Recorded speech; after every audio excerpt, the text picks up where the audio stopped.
прошлой серии, изучая гидротехнические сооружения Малой Азии, мы остановились у акведука Маалова, элемента одной из самых грандиозных гидротехнических систем Европы, водной артерии Кырк-Чешме. Сегодня мы начнем ее инженерный разбор. Официальная версия утверждает, что это творение Османской империи XVI века, но сама конструкция несет на себе все признаки технологий, которые использовали еще античные строители. Водопровод Кырк-Чешме. Вдумайтесь, общая протяженность магистрали превышала 55 километров. Она включала десятки арочных мостов, около 50 километров подземных каналов, плотины, колодцы и более 40 фонтанов, откуда система и получила свое название. В ее составе акведук Егрь-Кемери с изогнутой линией арок, длинный Узун-Кемер, протянувшийся почти на километр, изящный Гюзельчи, сшивающий склоны холмов, и монументальный Малова, стоящий по пояс в воде и пытающийся преодолеть течение. Каждый из этих фрагментов по-своему уникален и достоин отдельной серии, если не целого сериала. Но все вместе они образуют единую уникальную артерию, связывающую водоносные горизонты источников Белградского леса с Константинополем.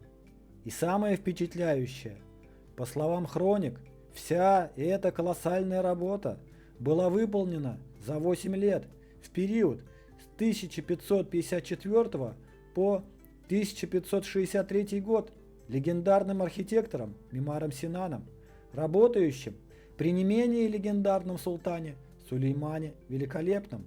Масштабы и темпы возведения магистрали сравнимы разве что с легендой о строительстве Великой пирамиды Хеопсом. Сегодня мы продолжим путь, шаг за шагом пройдем по этим аркам, заглянем в темные коридоры, поднимемся к источникам и вернемся в сердце Константинополя. Но прежде чем двигаться дальше, зададим не один, а два главных вопроса. Первый. Как османам удалось построить такую систему? И второй. Зачем вообще был создан этот гигантский организм из плотин, акведуков, тоннелей и цистерн? Ответ может оказаться неожиданным, ведь перед нами не просто водопровод, а инфраструктура, масштабы и назначение которой не имеют аналогов в истории. И, в отличие от магистралей в Сиде и Аспендосе, здесь, в Константинополь, вели сразу несколько трасс: акведук Адриана, акведук Валенса и комплекс Кырк-Чешме.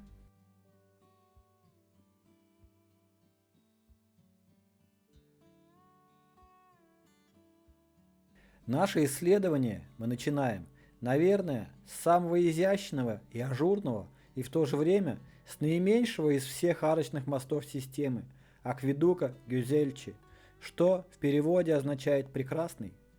Размеры этого малыша впечатляют. Около 160 метров в длину и почти 30 метров в высоту. Два яруса арок, 8 в нижнем ряду и 11 в верхнем. Толщина опор у основания достигает 5,5 метров, а в верхнем ярусе уменьшается до 2,5. Сразу после завершения строительства акведук испытал удары стихии.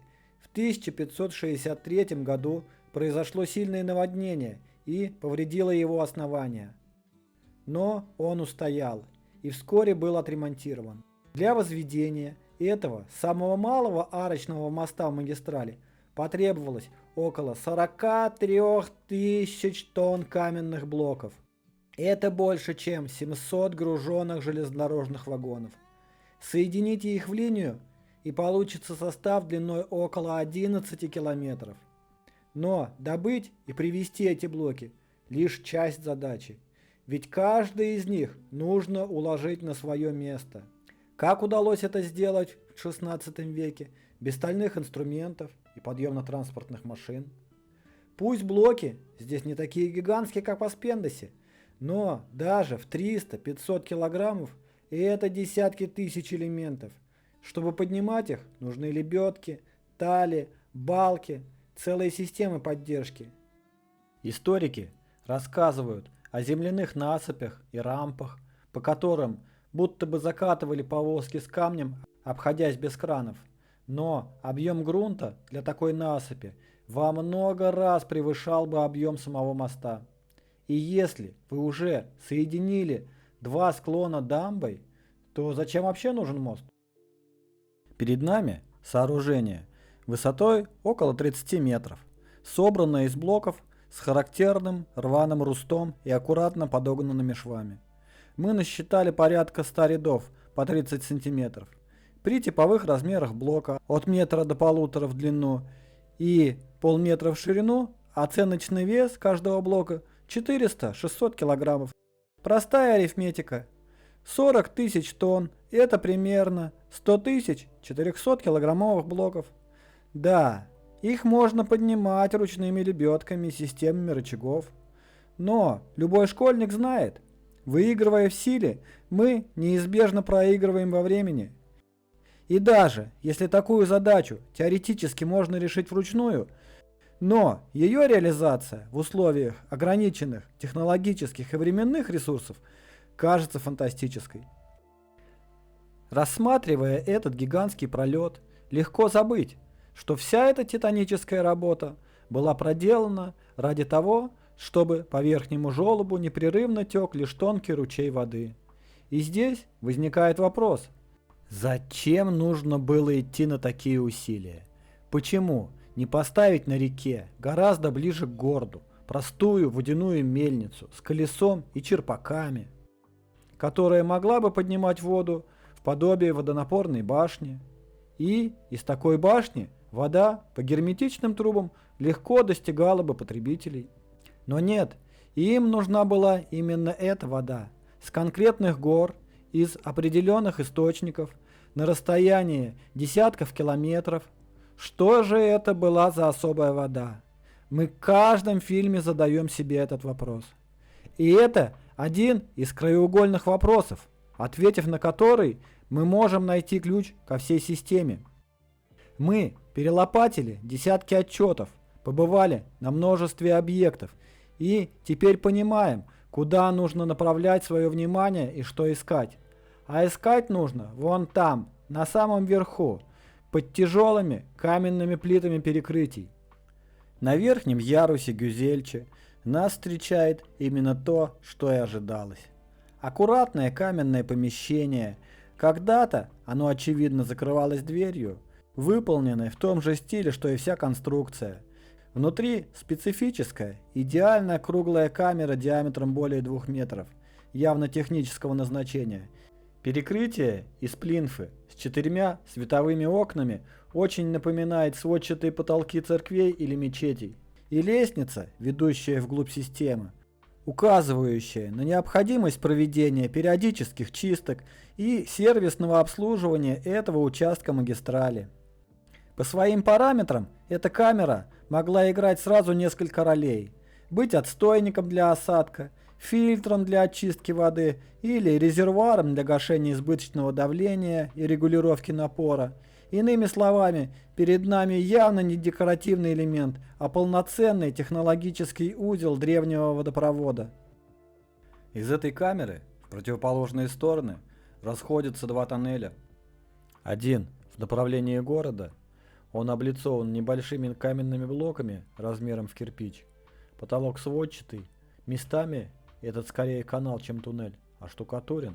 Но он настолько мал, ширина не более 50, а высота меньше метра, что человек может двигаться по нему только на четвереньках. И я не представляю, как можно было умудриться его еще и оштукатурить. Ведь в нем невозможно даже перемещаться, не то, чтобы что-то делать. Я и не стал даже пытаться туда влезть, потому что мог бы попасть в безвыходное положение, как Винни-Пух в норе у кролика. Глядя на этот ход, понимаешь, перед нами не случайный дренаж и не временный проход. Это часть продуманной системы, рассчитанной на века, которая не просто существовала, а работала и регулярно обслуживалась.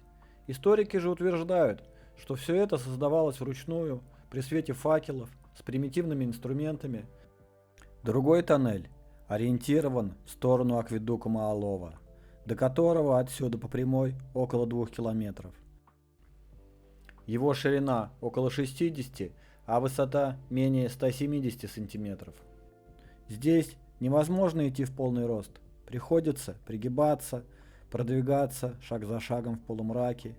И лишь на пролете моста, где через каждые несколько десятков метров сняты плиты перекрытия, можно остановиться, выпрямить спину, вдохнуть свежего воздуха. Этот ход явно рассчитан на эксплуатацию и техническое обслуживание, инженерное решение. Но при этом акведук Гюзельчи, оказавшийся в границах современного Стамбула, остается незаметным. Сюда почти не заходят люди. Это не туристический объект, и его скрытые галереи до сих пор остаются вне поля зрения исследователей. В отчетах официальных экспедиций мы не нашли информации, насколько далеко он проходим, есть ли здесь препятствия или завалы. Сегодня главные его обитатели – это летучие мыши. Их тихие взмахи крыльев и резкий запах экскрементов лишь подчеркивают, человек здесь редкий гость. Именно поэтому каждое исследование такого туннеля становится особенным. Тем более, что характер трассы здесь разительно меняется. Коридор, идущий по верхнему ярусу арочного моста, выполнен с почти идеальной точностью. Ровный профиль, строгая геометрия, словно проложенная по натянутой нити или лучу лазера, гидроизоляция, аккуратная штукатурка стены пола. Но стоит уйти внутрь склона холма, и канал меняет свой характер. Он извивается, словно кротовая нора, с неожиданными изгибами и поворотами. Здесь видно, строители шли вручную, подстраиваясь под рельеф и состав пород. Находясь в самом сердце современного мегаполиса, или, если угодно, в предместьях древнего Константинополя, мы попадаем в до сих пор неразгаданный мир древней инженерии. И именно поэтому нам так важно увидеть эти следы своими глазами, как свидетельство о колоссальной системе, связывающей воедино ключевые узлы античной магистрали. Во время этой экспедиции мы не смогли пройти весь туннель, но надеемся вернуться сюда, уже с необходимой экипировкой, освещением и временем, чтобы пройти весь путь до конца. И кто знает, может быть, когда-нибудь этот темный коридор действительно выведет нас туда, прямо на верхний ярус акведука Маалова. В прошлой серии мы остановились у акведука Маалова, одного из самых грандиозных сооружений древнего инженерного наследия. Длина этого участка 258 метров, высота 36. Его опоры и арки возвышаются над руслом, словно каменная плотина или энергетический узел. Но главная особенность этого фрагмента – геометрия. В отличие от арочных мостов Сиде или Аспендоса, где стены строго вертикальны, у Малова профиль опор имеет трапециевидную форму, расширяясь к низу. Подобное решение мы уже встречали в Гюзельчи, но там наклон не столь выражен, здесь же он становится доминантой. Толщина верхнего пояса арок участка, где проходит желоб, ради которого и строилось все сооружение, составляет 3 метра. Основание верхнего яруса 4. Средний пояс достигает ширины около 8 метров, а у подножия, в нижнем ярусе, массивные опоры расширяются до 17 метров. Такое решение смещает центр тяжести и делает конструкцию более устойчивой к землетрясениям и напору воды, но вместе с тем оно значительно повышает требования к технологии строительства. Для укладки блоков под углом уже недостаточно простого отвеса. Нужны точные укосы, система разметок, идеальная геометрия. Сами блоки перестают быть прямоугольными, каждая из них требует индивидуальной обработки. Мы уже посчитали с вами объем камня, используемого в Гюзельчи. Так вот, для Малова потребовалось примерно в 5 раз больше, порядка 200 тысяч тонн. Особого внимания заслуживает и система окон, арочных проемов, прорезающих тело опор. На этом участке их 33. При монтаже арочных сводов пролетом 15-18 метров и шириной до 8 общая масса подвешенных блоков в момент установки замкового камня должна достигать 500 тонн. Можете представить себе деревянные кружала, рассчитанные на сотни тонн, или натянутые пеньковые канаты. Так обычно рисуют строительные сцены в учебниках древнего мира, или же закладку проемов камнем и грунтом с последующей выборкой. Но тогда возникает закономерный вопрос: зачем возводить ажурную арку, если можно просто сложить глухую стену? Да, большое количество проемов экономит камень, примерно на 30%. Теоретически они могли бы снижать парусность моста, но что может ветер против камня? Зато они многократно усложняли монтаж, увеличивая сроки и риски.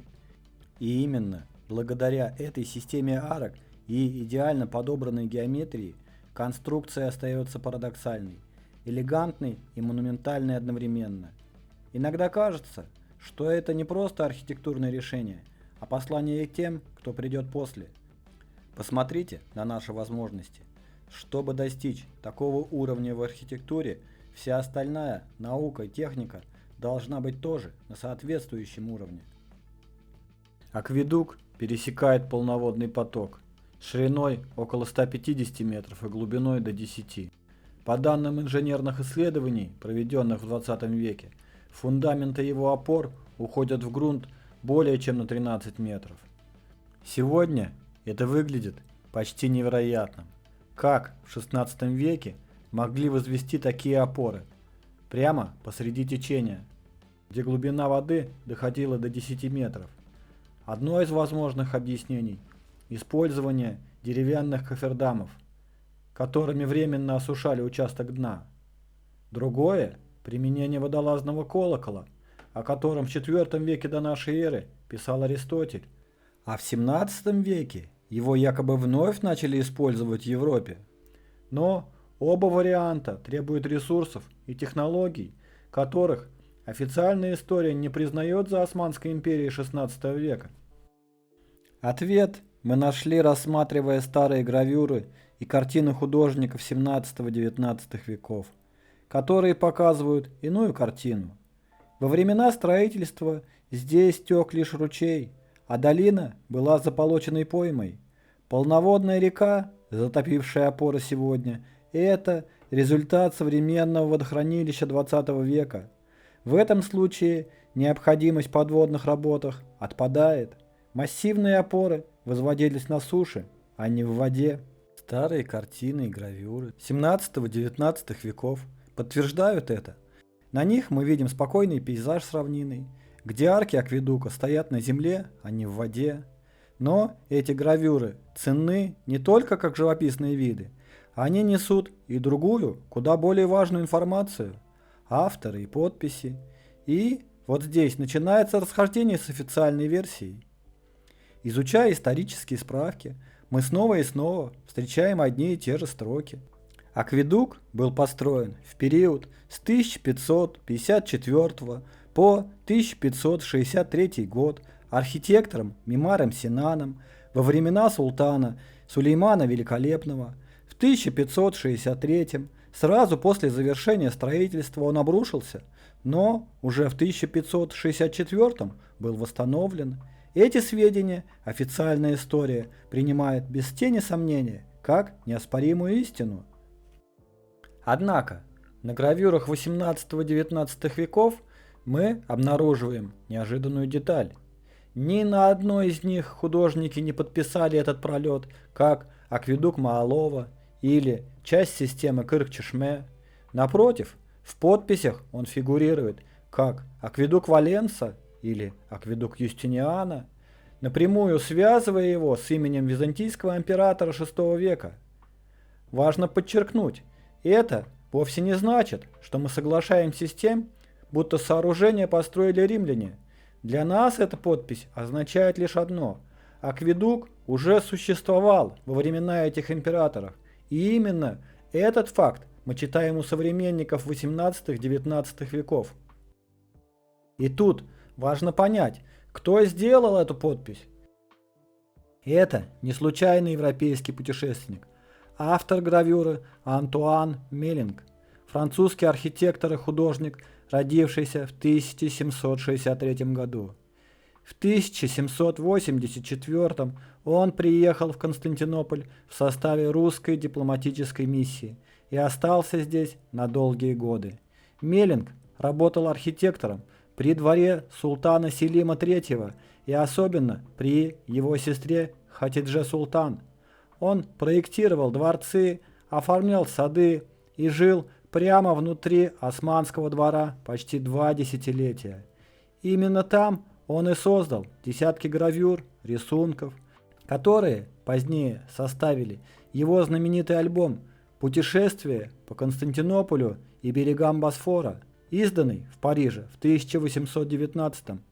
Каждая гравюра была сделана не по памяти, не со слов, а с натуры, по личным наблюдениям художника и на основании сведений, которые он получил в окружении султана.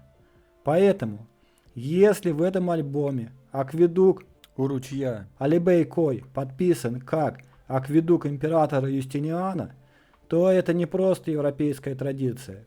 Это отражение того, что даже в самом Османском дворе конца XVIII века это сооружение считалось наследием античной Византии. И вот возникает главный вопрос.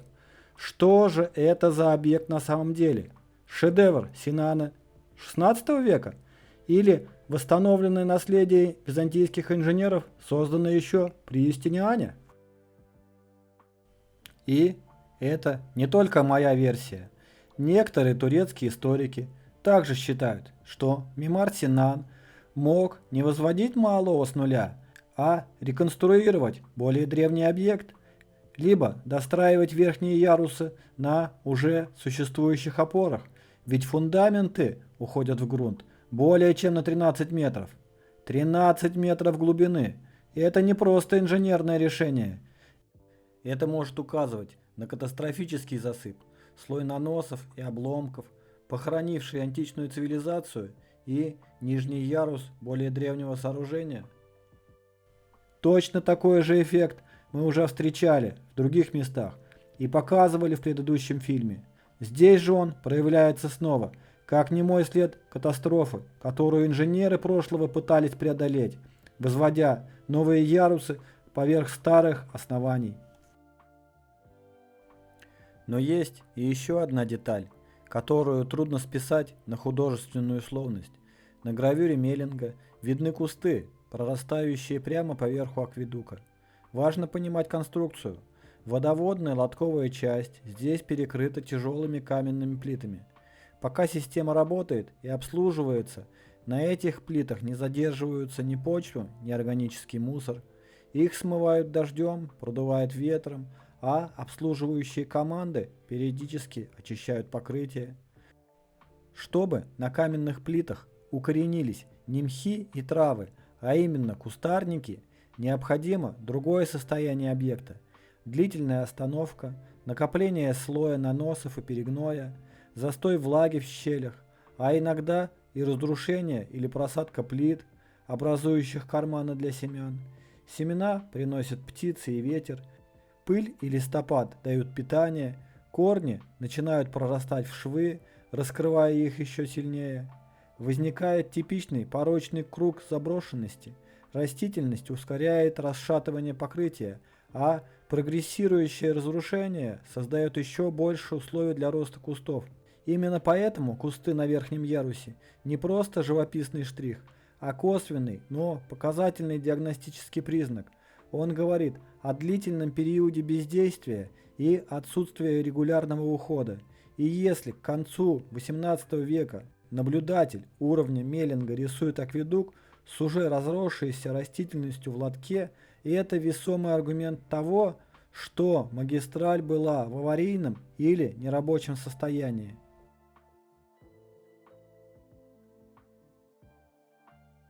Двигаясь в сторону Константинополя по маршруту древней водной магистрали, в направлении, ведущему к цистернам, мечети Айя София и ипподрому, мы неизбежно проходим вдоль опор акведука Валенса.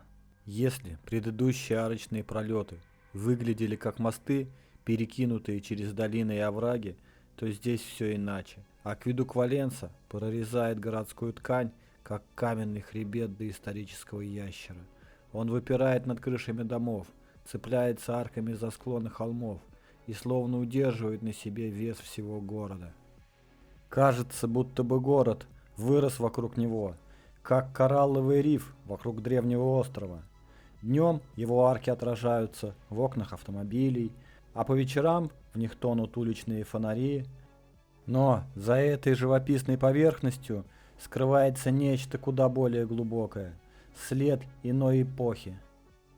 Согласно официальной истории, акведук Валенса был построен в IV веке, в эпоху императора Валента. Все знают, что это был IV век, но мало кто задумывается, когда именно был этот IV век, если измерять его не по датам летописей, а по уровню технологий, знаний и утраченного мастерства. Если не всматриваться, кажется обычный старый мост, но стоит подойти поближе и становится ясно, перед нами работа гениальных инженеров. Толщина опор почти 8 метров, высота арок около 30, длина пролета чуть менее километра. В одной из предыдущих серий мы озвучивали несущую нагрузку, на которую был рассчитан акведук Аспендоса, так этот пролет ничуть не хуже. По нему можно было бы проложить железнодорожную линию, и он бы даже не почувствовал ее присутствие, потому что в его конструкции нет случайностей. Каждый блок словно приведен к общему знаменателю, с сохранением пропорций, симметрии и жесткой осевой линии. И тогда возникает парадокс. Если это IV век, то почему его конструкция практически копия сооружений XVI века? Кладка, пропорции, геометрия опор, очертания арок – все то же самое, что мы видим в Кыркчашме, на акведуке Малова и Гюзельчи. Такое впечатление, будто строители Валенса и мастера Мимара Синана пользовались одними и теми же инструментами, чертежами, законами статики, но между IV и XVI веками пропасть по календарю, но тут же полное отсутствие технологического различия. Это не развитие, это повторение. А повторение возможно только тогда, когда прежние здания не исчезают случайно, а когда кто-то их бережно сохраняет, чтобы потом, спустя века, восстановить. Может быть, именно поэтому османы не отрицали античное наследие, а просто присвоили себе роль его воскресителей, строителей, поднявших из руин древний организм, имя которому Константинополь. Сегодня акведук Валенса стоит в самом сердце Стамбула, словно застывший нерв города, древний позвоночник, вокруг которого веками нарастали слои времени. Но если спуститься к его подножию, картина меняется. В парке, прямо среди деревьев и пешеходных дорожек, лежат фрагменты античного мира, гранитные колонны метрового диаметра, изящные капители, куски карнизов и баз, массивные каменные плиты с тончайшей обработкой, следы зданий, которых уже нет. И это все не музейная экспозиция и не антураж, привезенный археологами. Эти обломки лежат здесь, где их застала катастрофа. Очевидно, что когда-то здесь был огромный городской центр, и акведук не проходил через пустырь, он пересекал живое, густонаселенное пространство. Археологи же отмечают, что фундаменты опор Валенса уходят в грунт на глубину до 6 метров. Такое заглубление невозможно объяснить лишь инженерным расчетом. Это результат катастрофического засыпа, скрывшего древнее здание под многометровым слоем обломков и обрушений. Тот же след мы видели и у Малова, и у Гюзельчи, где нижние ярусы буквально утонули в земле. Похоже, все эти сооружения пережили одно и то же событие – масштабный нанос грунта, катастрофу, после которой уровень Земли поднялся на несколько метров, похоронив под собой нижние ярусы античных строений. Так, перед нами уже не просто древняя инженерия, а молчаливый хронотоп катастрофы, след исчезнувшего мира, который позже пытались оживить новые мастера. Те, кто восстановили древние линии, но приспособили их под свои нужды.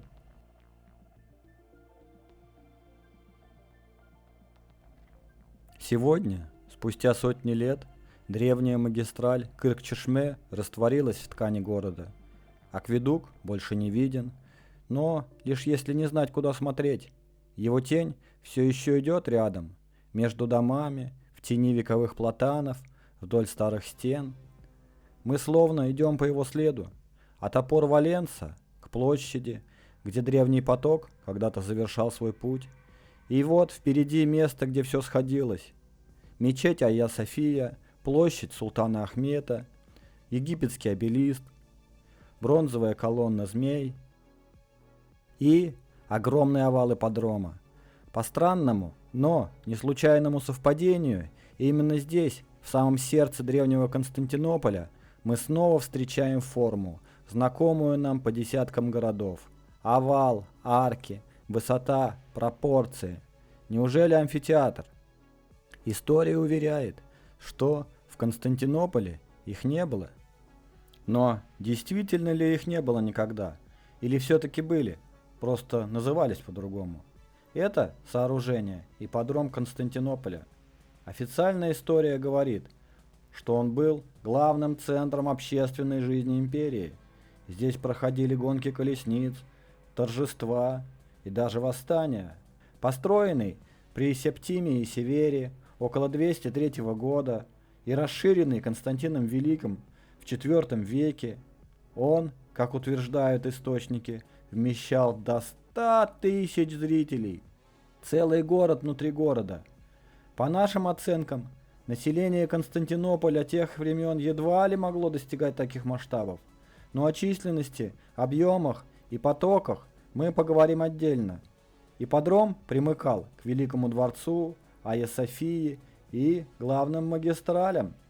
Если сегодня мы видим лишь овальную форму площади и древние обелиски, то когда-то это был центр цивилизации, организованный вокруг воды, движения и энергии. Вокруг ипподрома, по свидетельству Дионисия Византийского, располагались гимнасий, стадион, театр.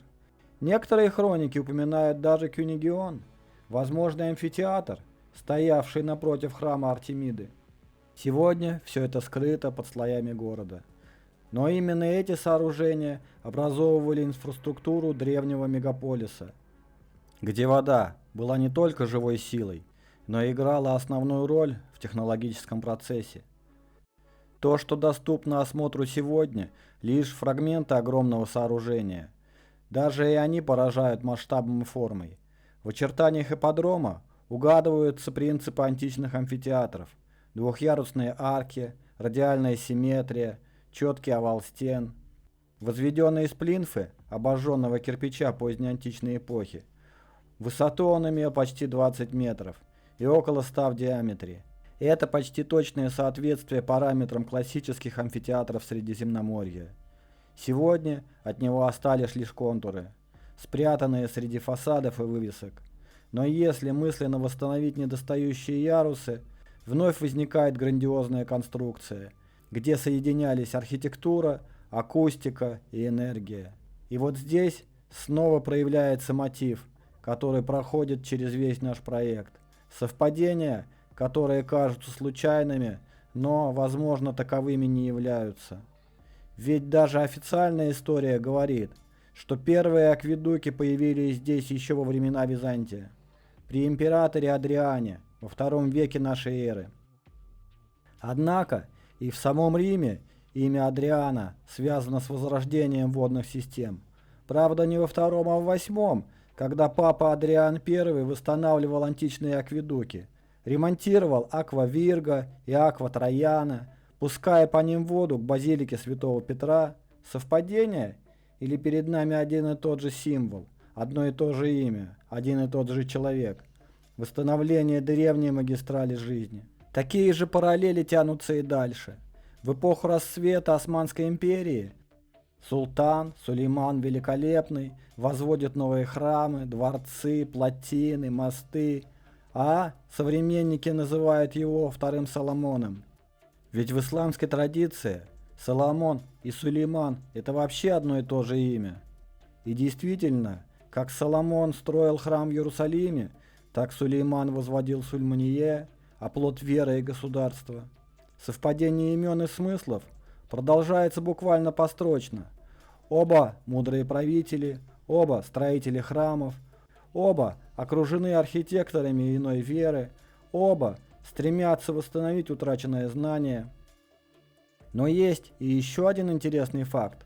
Во времена расцвета Османской империи Иерусалим входил в ее состав, и именно Сулейман Великолепный возводит там новую городскую стену вокруг Иерусалима, оставив надпись, увековечившую его имя. И тут невольно возникает вопрос, где заканчивается совпадение и начинается закономерность. Может быть, перед нами не просто цепочка случайных событий, а отражение одного и того же события, восстановление того, что было разрушено. Может быть, Сулейманы, Адрианы – всего лишь разные лица одного замысла, одной эпохи, растянутой во времени историками, когда человечество вновь поднимало из руин свою утерянную инженерную и духовную систему. Итак, мы подошли к концу очередного эпизода. Мы прошли путь от Белградского леса, где расположены источники, через арки Гюзельча и Малова, по древним магистралям Валенса до сердца Константинополя, где под руинами ипподрома скрываются следы былой цивилизации. И чем глубже мы погружаемся в эту историю, тем яснее понимаем, перед нами не просто водопровод, а следы технологии, масштаб и смысл которой сложно представить, а замысел который мы только начинаем постигать. Что связывало эти плотины, акведуки, тоннели и цистерны? Какая энергия текла по этим каменным артериям? И зачем понадобилось строить систему такой сложности, если рядом были реки, источники, ручьи? Ответов пока нет, но нить уже найдена. Начав наше исследование древнего водопровода Константинополя с подземных тоннелей, в следующей серии мы вновь спустимся под землю, в лабиринты цистерн, в места, где камень хранит дыхание воды. Ибо из праха земного мы вышли, и в прах земной должны обернуться. И это не метафора, а, возможно, описание самой технологии, которую мы шаг за шагом разобрали, проследили и теперь повторяем. Ведь параллельно с нашими рассказами о находках и элементах системы мы проводим эксперимент, повторяющий древний процесс. Эксперимент, результаты которого пока рано обсуждать, потому что прежде, чем делать выводы, мы должны дождаться самого главного – подтверждения или опровержения. Но это уже совсем другая история.